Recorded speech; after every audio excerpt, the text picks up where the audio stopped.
अस्सलाम वालेकुम। उम्मीद है आप सब खैरियत से होंगे। हम फ़र्स्ट ईयर केमिस्ट्री को रीड कर रहे थे तो 1 घंटे के बाद मेरी वीडियो ऑटोमेटिकली सेव हो गई थी। तो अब ये 2 चैप्टर रहते थे हमारे, तो वो चैप्टर मैंने ये दूसरी वीडियो में बना कर लेते हैं। पहले में हमने सारे 9 चैप्टर देख लिए थे, 10वां और 11वां चैप्टर हमारा रह गया था। और 10वें चैप्टर में हमारी इलेक्ट्रोकेमिस्ट्री ऑक्सीडेशन स्टेट है, उसमें मैं यही बताने जा रही थी कि जो ऑक्सीडेशन स्टेट है वो मिनिमम ऑक्सीडेशन स्टेट कैसे फाइंड करती हैं।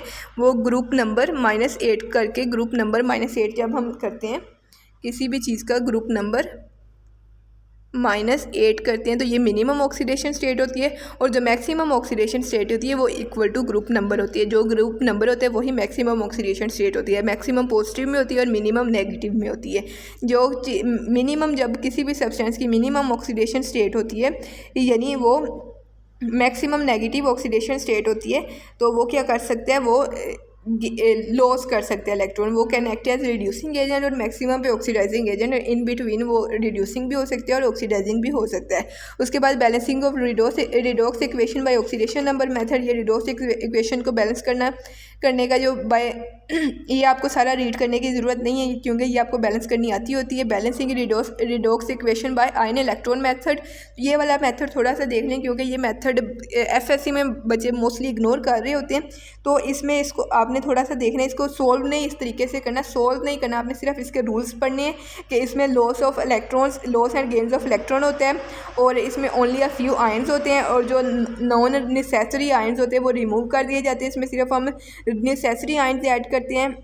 और इसमें सबसे पहले हमने स्केलेटन लिखना होता है, उसके बाद उसको 2 हाफ रिएक्शन में, एक ऑक्सीडेशन हाफ रिएक्शन और एक रिडक्शन हाफ रिएक्शन, उसमें हमने सेपरेट कर देना। और जो भी हमने रिएक्टेंट लिखने हैं उनको उनकी स्टैंडर्ड स्टेट में लिखना है। ये नहीं लिखना है कि उनको आयनिक स्टेट में लिखना है या फिर फ्री एटम में लिखने, वो उस स्टेट में लिखना है जिस स्टेट में वो एग्जिस्ट करते हों। उसके बाद हमने उनको नंबर ऑफ एटम्स उनके जो हैं वो बैलेंस करने हैं बाय एडिंग वाटर या H पॉजिटिव आयन। अगर कोई अल्कलाइन सोल्यूशन है तो उसमें OH नेगेटिव ऐड कर सकते हैं। हमने ऑक्सीजन को जो है वो सबसे पहले बैलेंस करना है, ये बात है। इसके बाद है balance each half reaction as to the number of charges by adding electrons to either the left और राइट ऑफ इक्वेशन। ये इस तरह करके ये आपने सारे इसके रूल्स देख लेने हैं। इसकी जो प्रैक्टिस अगर की है पहले ठीक है, अगर दोबारा अब इसको सॉल्व करने की ज़रूरत नहीं है क्योंकि जब बातें सामने तो ये सॉल्व हो जाता है। इलेक्ट्रोलिटिक कंडक्शन है, इलेक्ट्रोलिटिक कंडक्शन क्यूज़ की वजह से होती है, आयंस की वजह से होती है। कंडक्शन बाय मेटेलिक बॉन्ड, ये मेटेलिक कंडक्टर ये कह सकते हैं, जो मेटल्स के थ्रू होती है वो मेटेलिक कंडक्शन होती है। इलेक्ट्रोकेमिकल सेल्स है, इलेक्ट्रोकेमिकल सेल में आपने ये पढ़ लेना है कि जो इलेक्ट्रोलाइट है PbR2, इसका कैथोड Pb होता है, एनोड पे Br2 आता है। और जो फ्यूज्ड स्टेट में होते हैं उनके कैथोड एनोड पे क्या आना होता है वो हमें पता चल जाता है, लेकिन जो एक्वियस सोल्यूशन में होते हैं उनका थोड़ा हमें पता नहीं चलता क्योंकि उनमें वाटर भी आ जाता है। तो वाटर ऑक्सीडाइज भी हो सकते हैं, रिड्यूस भी हो सकते हैं, तो इस वजह से वो फाइंड करना थोड़ा मुश्किल हो जाता है।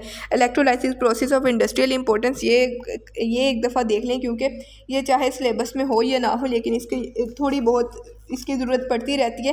तो ये वाला सारा टॉपिक पढ़ लें। Extraction of sodium by electrolysis of fused sodium chloride is carried out in Downs cell. In this case molten sodium chloride is electrolysed between ionic cathode and graphite anode. This cell is planted to get sodium metal commercially. Sodium metal Downs cell से बन रही है। उसके बाद caustic soda, caustic soda Castner Kellner cell या mercury cell से बन रहा है। इसके बाद मैग्नीशियम और कैल्शियम की एक्सट्रैक्शन हो रही है बाय देयर फ्यूज्ड क्लोराइड से। इसके बाद एल्यूमिनियम की एक्सट्रैक्शन हो रही है फ्यूज्ड बॉक्साइट से। इसके बाद है हमारे पास प्योरीफिकेशन ऑफ कॉपर है।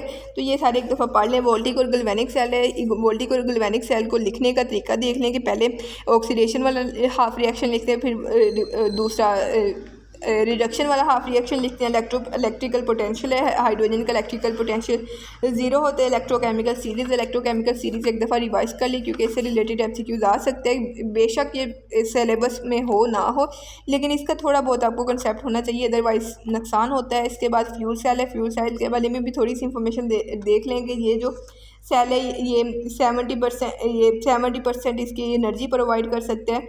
इसके रिएक्टेंट में काफ़ी ज़्यादा लो वेट होते हैं, ये पोल्यूशन फ्री होता है, तो ये चीज़ आप देख सकते हैं इसकी। इसके बाद लास्ट चैप्टर आता है हमारे पास जो हमारे पास रिएक्शन काइनेटिक्स है। इसमें रेट ऑफ रिएक्शन के बारे में देख लें कि जो रेट ऑफ रिएक्शन होता है इसके यूनिट कंसंट्रेशन पे डिपेंड नहीं करते, कंसंट्रेशन या ऑर्डर ऑफ रिएक्शन पे डिपेंड नहीं करते। जो फास्ट रिएक्शन है वो एग्जांपल्स यहाँ पे लिखी हुई है कि न्यूट्रलाइजेशन रिएक्शन है, कंबशन रिएक्शन है, आयनिक कंपाउंड रिएक्शन है। ये सारे सारे रिएक्शन क्या है, फास्ट रिएक्शन है। इसके अलावा जो मॉडरेट रिएक्शन है हमारे पास, मॉडरेट रिएक्शन हाइड्रोलाइसिस रिएक्शन है, जैसे हाइड्रोलाइसिस ऑफ ईस्टर है।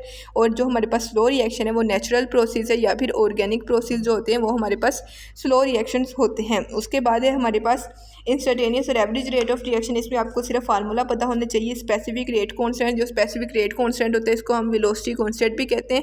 इसी तरह जो रेट ऑफ रिएक्शन होता है उसको हम वेलोसिटी ऑफ रिएक्शन भी कह सकते हैं। तो ये चीज़ आपको पता होनी चाहिए। इसके बाद ऑर्डर ऑफ रिएक्शन है। ऑर्डर ऑफ रिएक्शन को ये आपको सारी एग्जाम्पल्स इसकी याद होनी चाहिए, क्योंकि इक्वेशन को देखकर हम ऑर्डर ऑफ रिएक्शन नहीं फाइंड कर सकते। तो इसकी एग्जाम्पल के लिए मैंने एक हिंट बनाया हुआ था, इंडिपेंडेंट। पहले जो सबसे पहले आयरन, जिस एग्जांपल में आयरन आते हैं ना, वो थर्ड ऑर्डर रिएक्शन है। जो 2FeCl3 + 6Ki, ये पंजाब की बुक में जिसमें आयरन आता है वो थर्ड ऑर्डर है। उसके बाद जिसमें नाइट्रोजन आता है वो सेकंड ऑर्डर है। नाइट्रोजन NO + O3, जिसमें नाइट्रोजन और ओजोन आता है वो सेकंड ऑर्डर है। और जिसमें डीकम्पोजिशन ऑफ नाइट्रोजन हो रही है वो फर्स्ट ऑर्डर है। और जो फोटोकेमिकल रिएक्शन है वो 0 ऑर्डर है। तो ये चीज़ आपको पता होनी चाहिए। इसके बाद है हाफ लाइफ में ये जो half life depend upon the concentration, ये आपको पता होनी चाहिए कि किसी भी चीज़ की हाफ लाइफ फाइंड कैसे करनी है, कि हाफ लाइफ जो होगी = 1/A⁻0 - 1। तो इसमें अगर वैल्यू पुट करेंगे, फॉर एग्जांपल अगर हम फर्स्ट ऑर्डर रिएक्शन के लिए पुट करें तो फर्स्ट ऑर्डर रिएक्शन के लिए हमारे पास क्या होगा कि यहाँ पे 0 की जगह 1 आ जाएगा, 1 - 1 हो जाएगा, तो =0 आ जाएगा। यानी फर्स्ट ऑर्डर रिएक्शन इस पे कंसंट्रेशन पे डिपेंड नहीं करेगा। इसी तरह अगर हम सेकंड ऑर्डर की बात करें तो 2 - 1 हो जाएगा, यहाँ पे 1 हो जाएगा। तो इसी तरह ये सारा सोल्व हो जाएगा। इस तरह हमारे पास रेट डिटरमाइनिंग स्टेप होता है, जो स्लोएस्ट स्टेप होता है, और ये इक्वेशन में शो नहीं किया गया होता मोस्टली। इसके अलावा determination of rate of reaction है, ये एक स्पेक्ट्रोमेट्री मेथड है, और एक इलेक्ट्रिकल कंडक्टिविटी मेथड है, डिलेटोमिक मेथड है, और ऑप्टिकल रोटेशन मेथड है, और रिफ्रैक्ट्रोमेट्रिक मेथड है। ये रीड कर लें एक दफ़ा, ज़्यादा गहराई से ना रीड करें, ऊपर से कर ले इनफ है। एक्टिवेशन एनर्जी के बारे में कंसेप्ट होता है, इसको रीड करने की ज़रूरत नहीं है। इसके अलावा हमारे पास जो है factor affecting the rate of reaction, इसको फैक्टर्स के नाम देख लें, बाकी इसको पढ़ने की ज़रूरत नहीं है कि ये सरफेस एरिया पर डिपेंड करते, लाइट पर डिपेंड करते, टेम्परेचर पर डिपेंड करते। अच्छा, एक और बात कि आर्हीनियस इक्वेशन में से इस दफ़ा PMC ने एक MCQ दिया हुआ है, तो इसको भी थोड़ा सा देख लेंगे।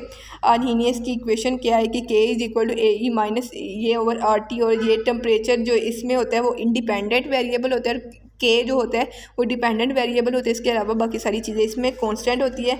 और इसमें बस यही चीज़ आपको पता होनी चाहिए। कैटलिस्ट है, कैटलिस्ट के बारे में आपको वैसे पता होने चाहिए होता है।